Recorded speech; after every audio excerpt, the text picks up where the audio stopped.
So hi everybody, it's Wrangler here with a new video. I thought this time round I would do something a little bit different in my video. So first of all, providing some sort of voiceover, so welcome.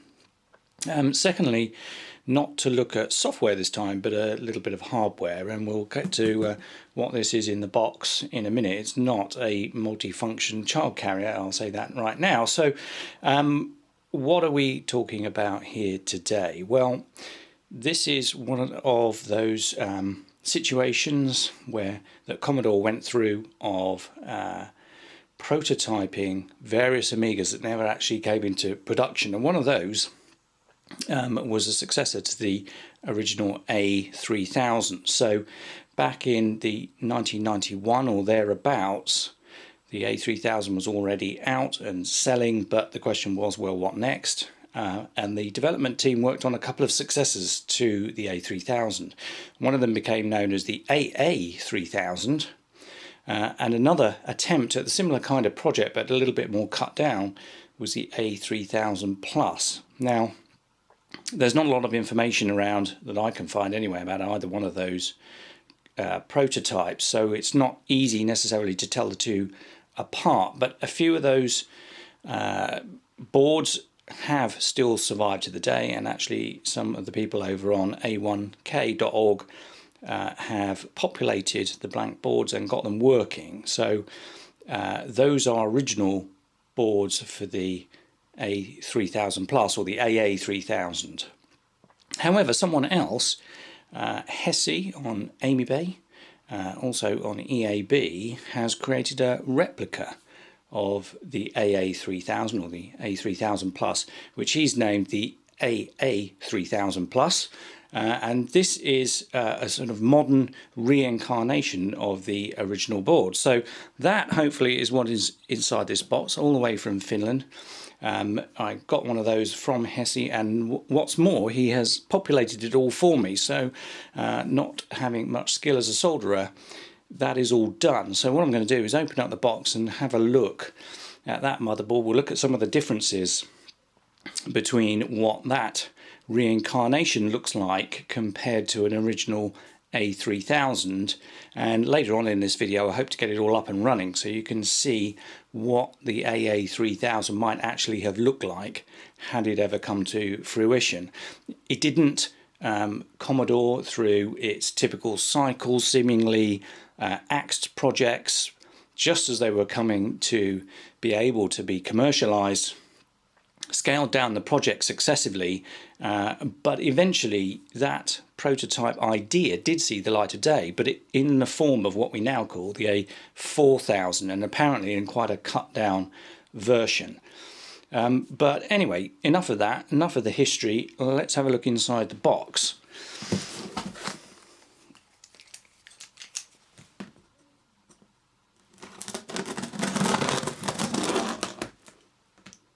So this might take a bit of getting into because it's pretty well sealed up here, and I'm going to attempt not to slash my wrists off opening it.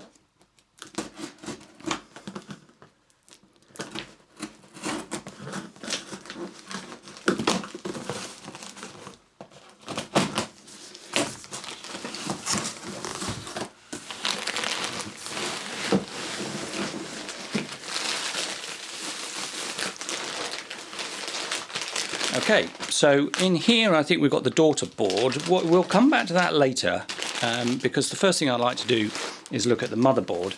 Also some spare chips. Thanks very much for having those back, Hese. Let's unwrap the motherboard itself.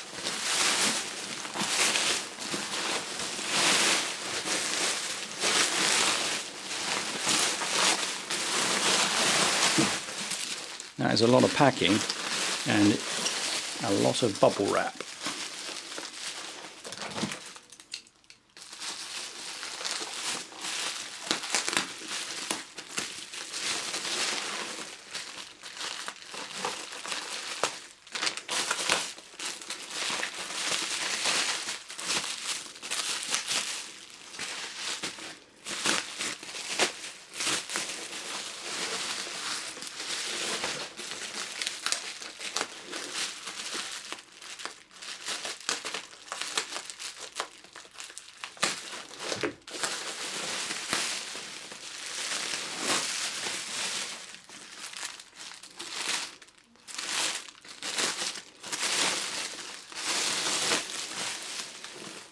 Okay, so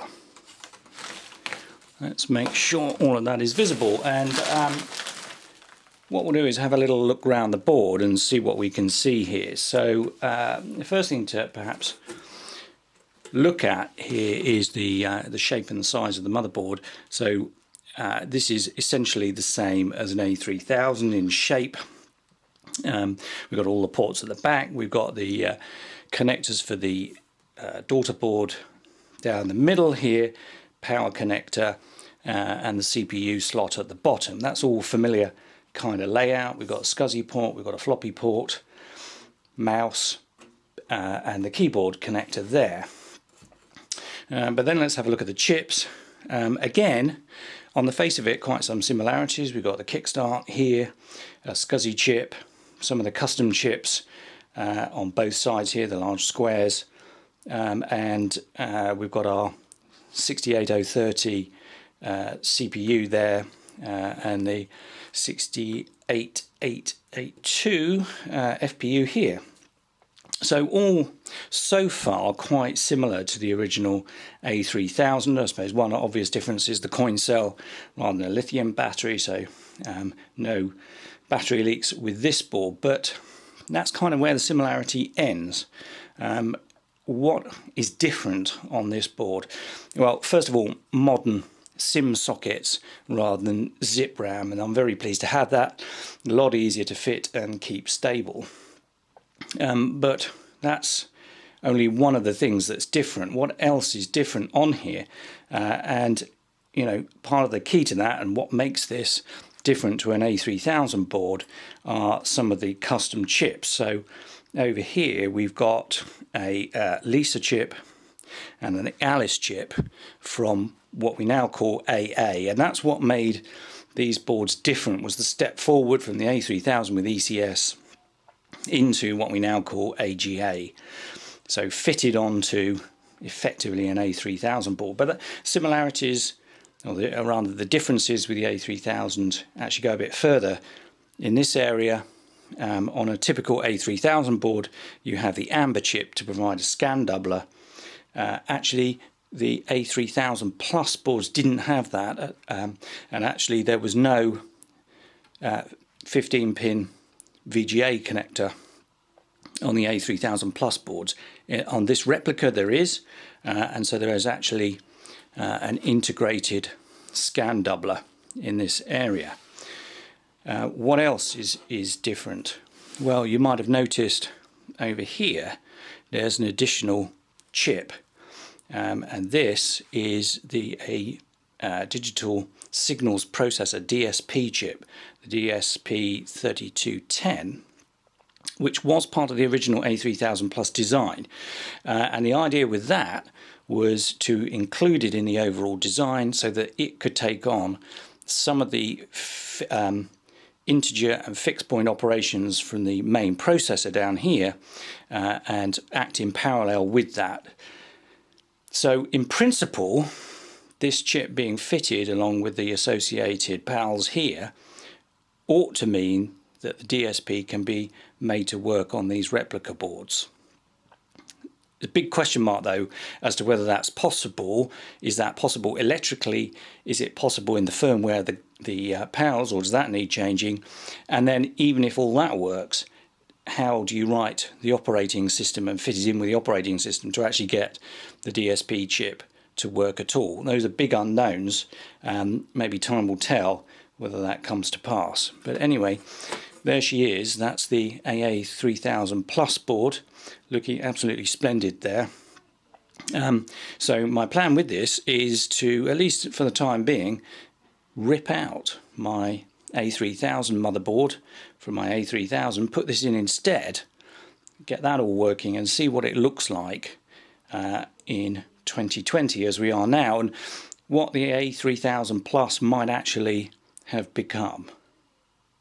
So that's that. Let's just take a quick look at the Daughterboard over here.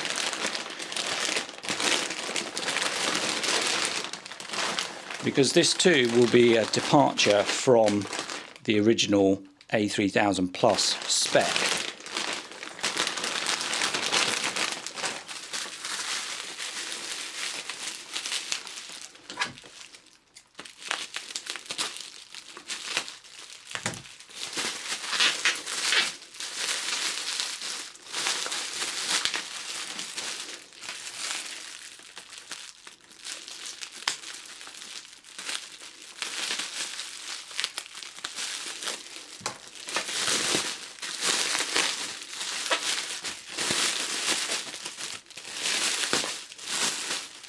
And here we have it.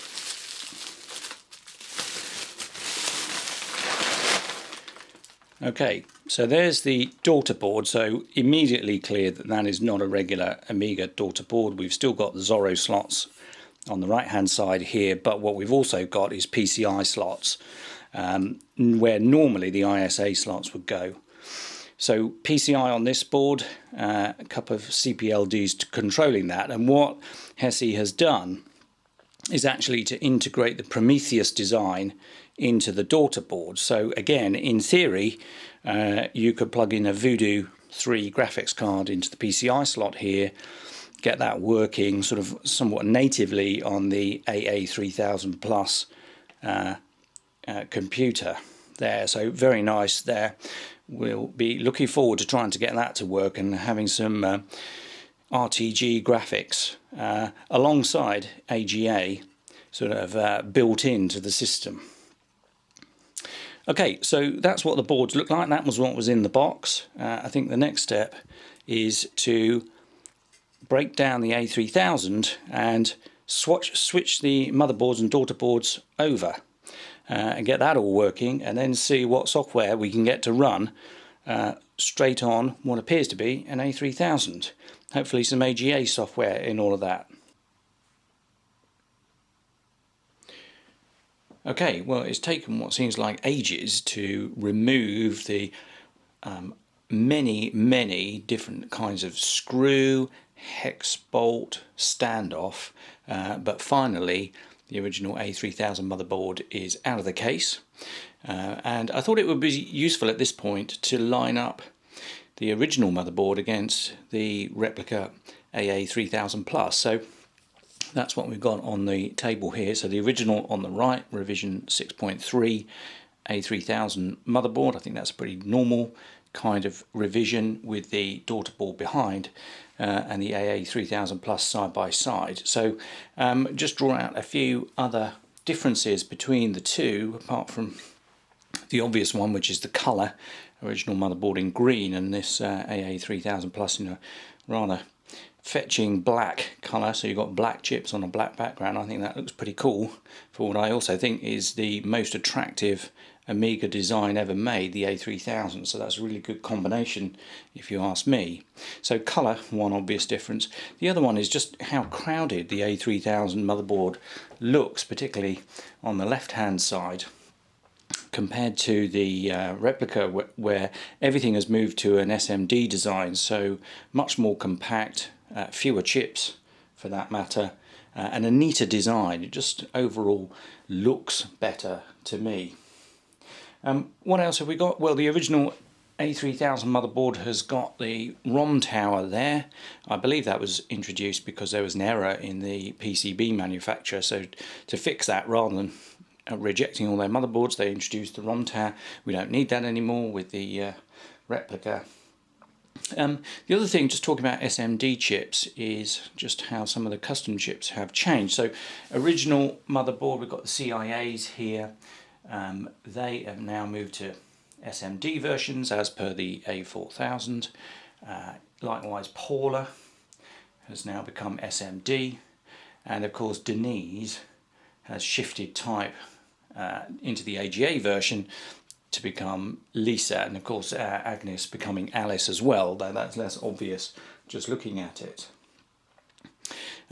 So those are the motherboards. What about the Daughterboards that go with them? Well, they're at the back there. This is the revision 5 Daughterboard from the A3000 compared with the revision 1 replica board. Let me show you those so you can actually see them. Aside from the PCI versus ISA slots, what else can we see? Well, first of all, the video slot has moved. So in the A3000 version, the video slot's at the top. In the new Daughterboard, it's at the bottom. So hopefully that doesn't really create any problems with physically fitting any cards that you want to put in this bottom Zorro and video slot. But it has switched around.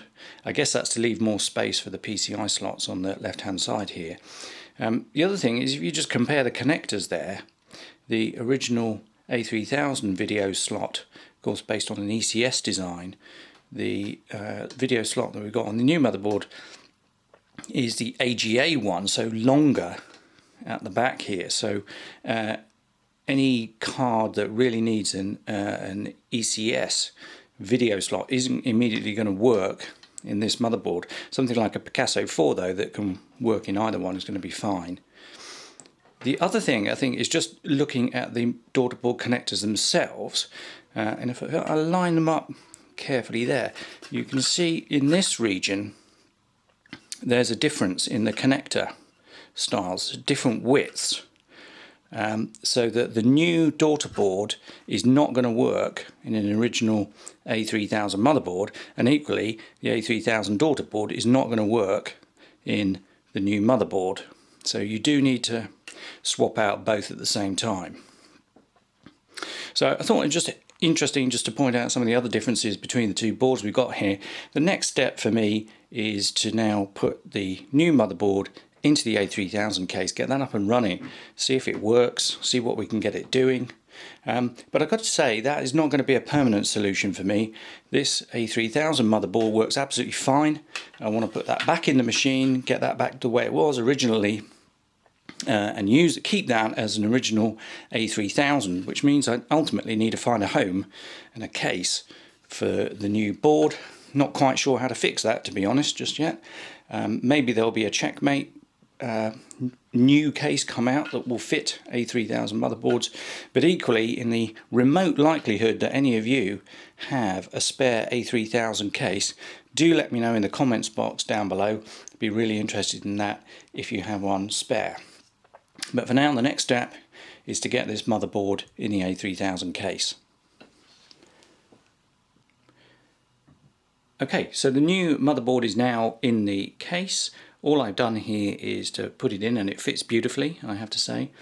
Put that back in, put the power supply in and attach that. I've got the Daughterboard in and a floppy drive, and that's it. So, you know, this is just a quick setup just to make sure the thing turns on okay. And there aren't any real problems with it. But just one interesting thing as I was putting it all back together, and in particular fitting the Daughterboard, was this little widget here that you get with an A3000. And the purpose of this is to go between the Daughterboard and this dividing piece of metal here. And it holds, it's a clip, it just holds the Daughterboard, and I've dropped it. It fits the Daughterboard against the metal case and holds it there steady. Particularly useful if you are putting in and removing Zorro boards, just to make sure you're not putting too much strain on the Daughterboard connector. Now, actually, with this version of the Daughterboard, you can't fit one in this middle position here, so it just means you've got to be a little bit careful when you're taking cards in and out. Otherwise, everything seems to fit beautifully, and I don't think I can put the moment off much longer now. So it's time for the first power on. Just hoping that, in the words of Jan Beta, we don't get smoke or explosions, and we'll see what happens. So on we go with the power. Now, it's off camera, I know, but the power lights come on. We've got some activity on the screen, so fingers crossed something is going to happen. Okay, so we have the usual kickstart screen. I'm going to put in here my little test disk, floppy disk. It's just one of the standard system test programs. That's not booting, so that's an interesting thing. So something up with the floppy drive, but otherwise we seem to be okay. Let's just see if I flip the scan doubler. What do we get there? There's a slightly better image there through the monitor, and that's interesting because the floppy has just sparked up there, so I'm not quite sure why that would be the case. So this is Amiga test kit. Just, I think, helpful just to run through this very quickly, just make sure everything's running. So first of all, right at the bottom here we've got 68030, but notice it's correctly picked up the fact that this is an AGA machine, exactly what we'd want it to be saying. Memory wise, what have we got? Well, the 2 megabytes of chip RAM here, that's what's soldered directly onto the motherboard. But no fast or slow RAM. I haven't added any SIM chips to this yet. So quick test of the chip RAM, not expecting that to show any problems, and so it proves.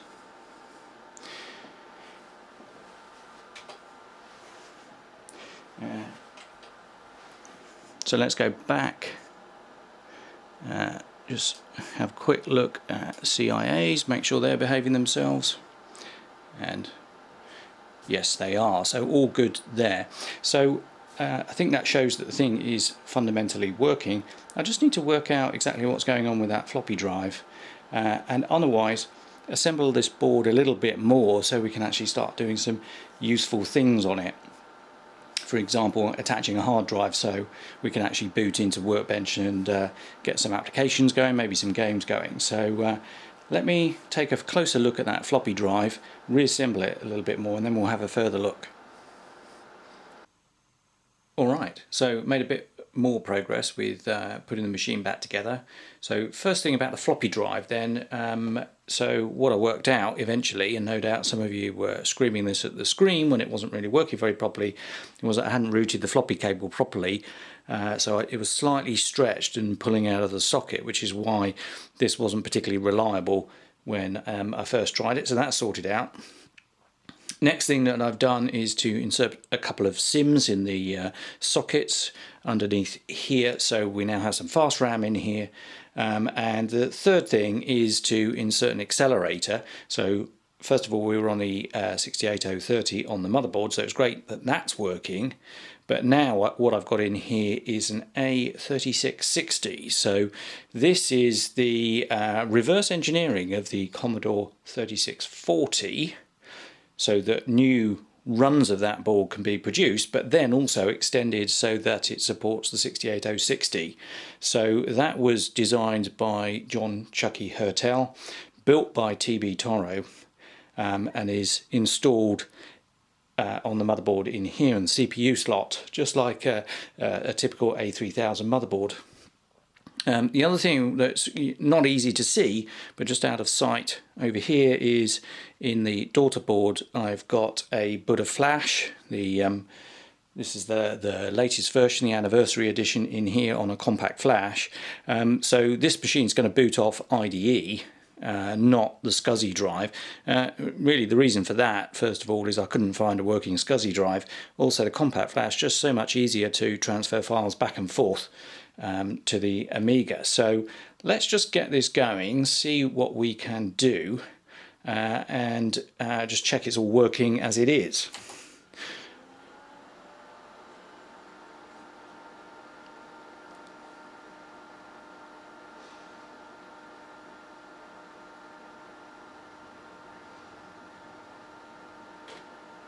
So always that horrible pause when nothing really seems to happen before it starts waking up. It went through its normal boot cycle. This is going to boot into OS 3.9, so that's why it's doing this sort of double boot thing, just to install the right ROM modules, and then now it will start the proper boot, hopefully. So just while it's doing that, I mean, as I mentioned before, the motherboard here, designed and built for me by Hese in Finland. John Chucky Hertel designed the accelerator board, TB Toro put it together, Jens Schoenfeld designed the Buddha flash interface there. You know, these are all modern developments, people putting their time and energy into developing this stuff, and the quality of it is superb. Every piece that I've just described, really well constructed and put together. And I think, you know, let's just remember how lucky we are as Amiga users that we've got such talented people working on our computer. So thank you to all of the people I just mentioned there for making this possible. Alright, so Workbench has loaded. Let's just see what we can get out of it. So first of all, I've got my fast mem there. Just out of curiosity, let's see which Amiga thinks about this computer, because bear in mind it's got aspects of it that are A3000 like and aspects that are A4000 So what does it think? So your computer is some Amiga or compatible, so it gets a bit confused, to be frank, about what it's running on. What have we got? So it's picked up the A3660 here, but recognised that it's running an AGA Lisa and AGA Alice, and is running an AGA display. Sorry, it's got AGA display bandwidths shown there. So this demonstrating that it's an AGA machine, but kind of which Amiga hasn't really worked out what it's dealing with. It's picked up the Buddha flash at the bottom, but also the Prometheus Daughterboard. More on that later, because what I'd really like to do is get some PCI cards running in this. But for the time being, looks like Workbench is working fine. What else can we do? I mean, just to prove that this is actually running on AGA, normally 16 colours in a PAL high-res lay screen would be the maximum for ECS, but 256 would be possible for AGA. So here we go.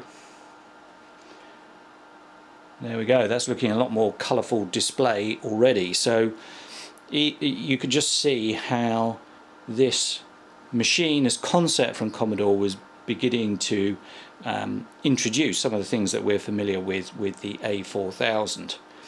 Okay, time for me to do a bit more building on this machine, and then I'll be back for some proper testing. Really the only thing I've changed here is to add a ZORAM card into the setup, just so we've got a bit more fast RAM to play with. What's more, I've now managed to close the case, which gives me a lot more space to get the keyboard working properly, and the mouse, and actually use this machine for what it was intended. So let's get it going, and I've added a few bits of extra software on here just to test out AGA, some of the old demos, just to check that they work. One thing to say just while this thing is warming up is simply that in the course of mucking about with this motherboard, I managed to slightly break the speaker connection that I've got, just the cable on that, so we're not going to get any sound out of demos or games or anything like that, but otherwise we should be able to get those AGA demos working. Alright, looks like we're getting there with the boot process.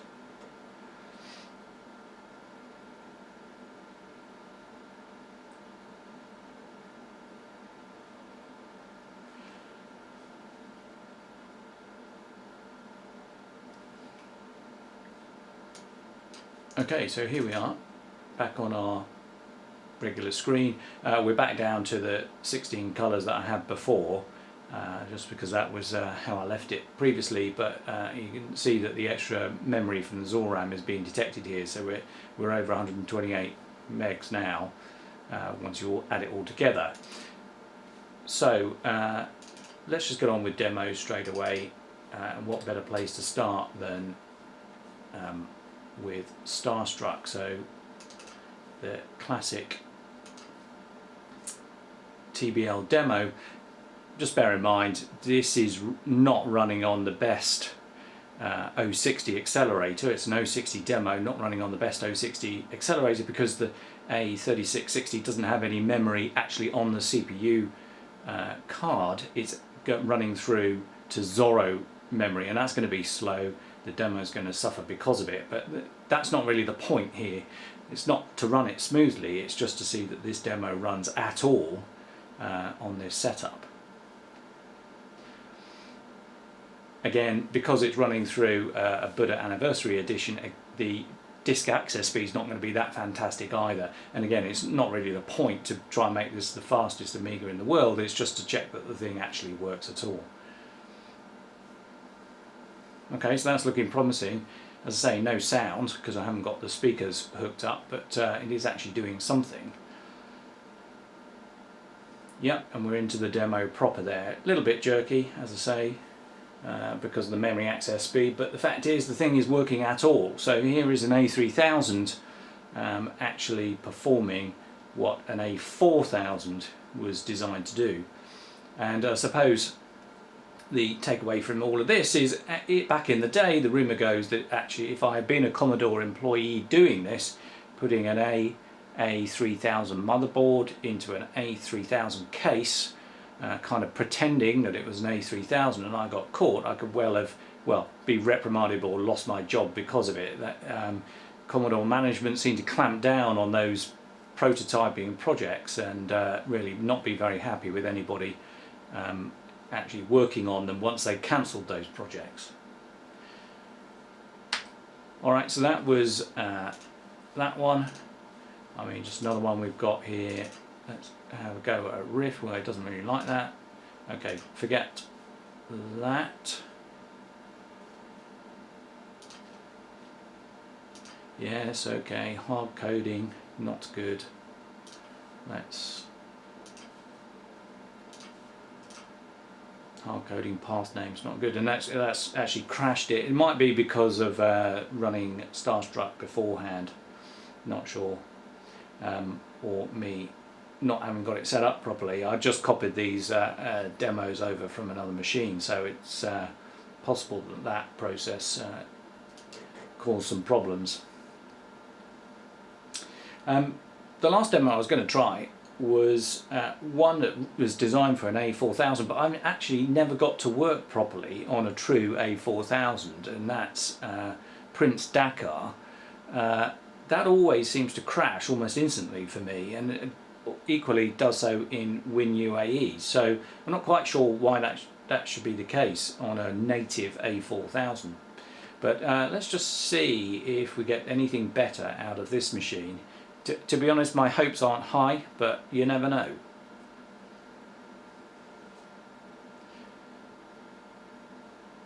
Okay.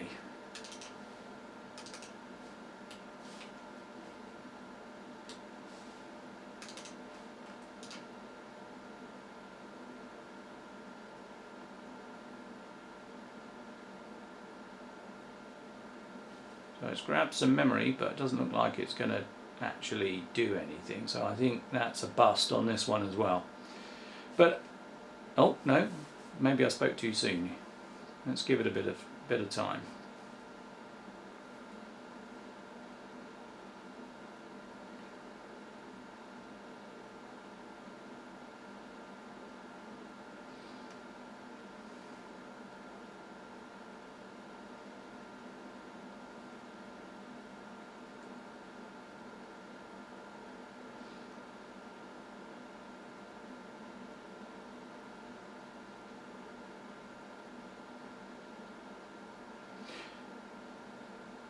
And there we go. Yeah, that's exactly what happens for me on an A4000.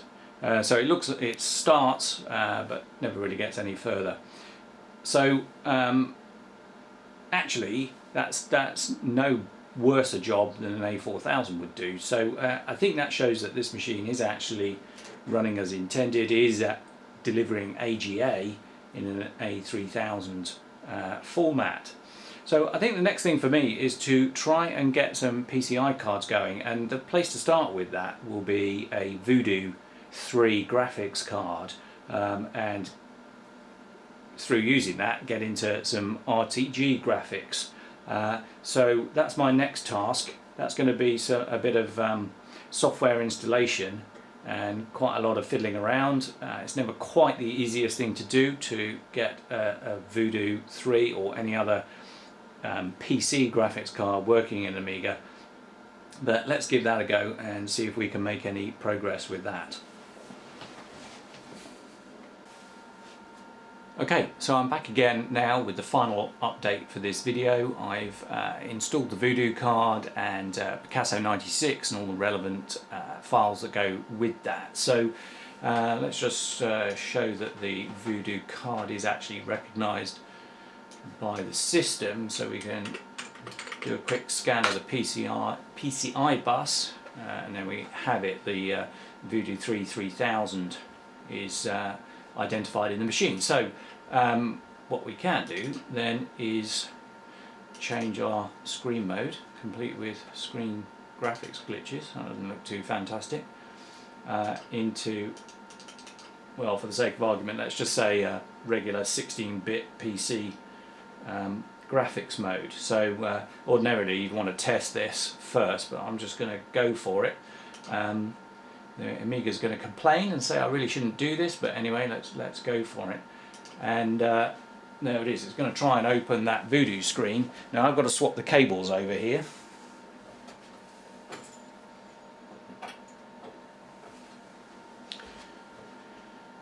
And there we have it. So I had to swap the cables over to the Voodoo, and now we've got a much bigger workbench display area as a result coming through the Voodoo. So why don't we just test that out by light shaft, by elude. Let's just get that going. This is one of those demos I think that only runs on a 68060 with RTG, so be a little test for the machine whether it can manage that. Takes quite a long time to load, particularly with this compact flash card running over Zorro 2, so just while it's doing all its loading and pre-calcs and whatever, what next for this machine? Well, I think there's three things I'd like to do with it. The first one is that Hese had great foresight when he designed the motherboard, the AA3000 Plus, and that was to put a Ratter auto monitor switch actually on the motherboard.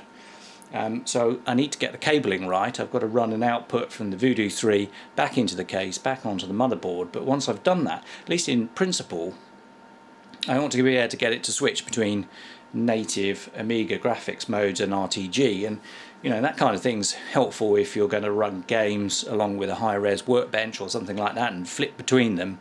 You get to see the monitor modes switching back and forth without having to do what I just did there, which is switch the cables back and forth. So that's one thing I'd like to do.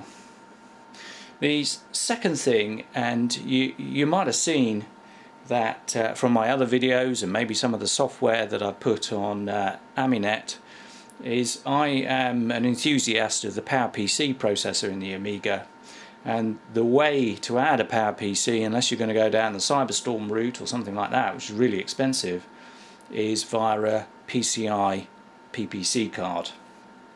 And Hedeon on EAB, amongst other places, has written from scratch this library that enables certain PCI cards to run on an Amiga. So starting with the Sonnet 7200 and various other ones that are more powerful still, he has got those working in Amigas, but so far always running on a mediator, the mediator backplane being the way to get a PCI PPC card working. Now of course this setup has a Prometheus backplane for its PCI, which isn't the same thing. So it's a question, an open question. Hedeon, can you adapt your library to work on the Prometheus backplane? Because that would be a big step forward, make these PPC option more available to other Amiga users. So that would be my second thing that I'd really like to see on this machine. But what about the third one? Well, you know, what sets this Amiga, this motherboard, apart from any other Amiga? And it is the DSP, the digital signal processor chip, that's on the motherboard. No other Amiga has that. It is a pretty rare chip, by the way, not widely used elsewhere. On certain Macs had it, but the question is, can we get it to do anything useful on the Amiga? Now it kind of depends whether the firmware around it works. Oh, here we go, demo working okay. But it kind of works whether the firmware around the DSP actually works and enables the chip, and then whether any software could be written to get that to do anything. But you know, wouldn't it be great if actually there were a DSP plugin for something like Amiga Amp, so the DSP could take over all the load from playing an MP3 rather than the 68060 doing that. That would be a fantastic step forward, I think, if that were possible on a computer like this. So those are things for the future. For now, here we have it, the AA3000 Plus, working beautifully, absolutely faultless. Needs a little bit of setting up, but otherwise all working well and running, as you can see here, albeit a little bit of a chug fest in Lightshaft, running retargetable graphics through a Voodoo 3. So I hope you've enjoyed this video. Not quite sure when the next one will come or what the subject will be, but I'm going to sign off for now. So this is Wrangler and my little run through the AA3000 Plus. Hope you've enjoyed it.